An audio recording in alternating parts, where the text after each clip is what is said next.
চোখের জলে ভাসিয়ে দিলাম মনের ঠিকানা।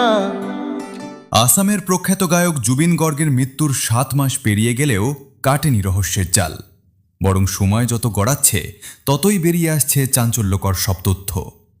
এবার গায়কের ম্যানেজার সিদ্ধার্থ শর্মার বিরুদ্ধে প্রায় 1.5 কোটি টাকা আত্মসাতের অকাট্য প্রমাণ মিলেছে, যা এই মৃত্যু মামলার মোড় সম্পূর্ণ ঘুরিয়ে দিতে পারে বলে ধারণা করা হচ্ছে।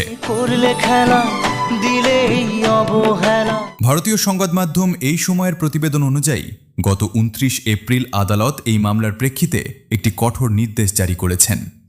বিচারক শর্মিলা ভূঁইয়া নির্দেশ দেন যে সিদ্ধার্থ শর্মার নামে থাকা এবং তার দ্বারা পরিচালিত 6টি ব্যাংক অ্যাকাউন্ট অবিলম্বে ফ্রিজ করতে হবে। শর্মার মালিকানাধীন একটি সংস্থাকে সরকারিভাবে বাজেয়াপ্ত করতে হবে।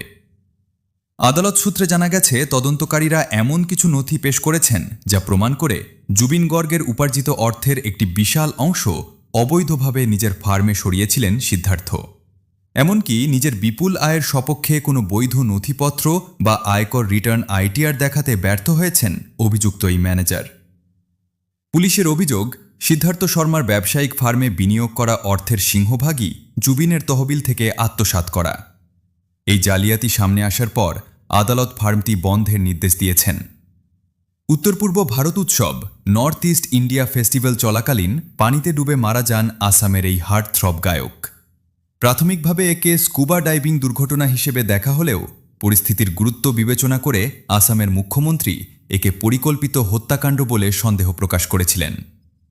বর্তমানে আসাম পুলিশের সিআইডির অধীনে একটি বিশেষ তদন্তকারী দল এই রহস্য উদ্ঘাটনে কাজ করছে। সিআইডি ইতিমধ্যে গুয়াহাটির একটি আদালতে চার্জশিট জমা দিয়েছে। চার্জশিটে মোট 7 জনের নাম রয়েছে। ম্যানেজার সিদ্ধার্থ শর্মা সহ সব অভিযুক্তই বর্তমানে বিচার বিভাগীয় হেফাজতে রয়েছেন। তদন্তকারীদের মতে এই বিশাল অঙ্কের অর্থ আত্মসাতের বিষয়টি প্রমাণিত হওয়ায় জুবিন গর্গের মৃত্যুর নেপথ্যে কোনো আর্থিক ষড়যন্ত্র ছিল কিনা তা এখন সবচেয়ে বড় প্রশ্ন হয়ে দাঁড়িয়েছে।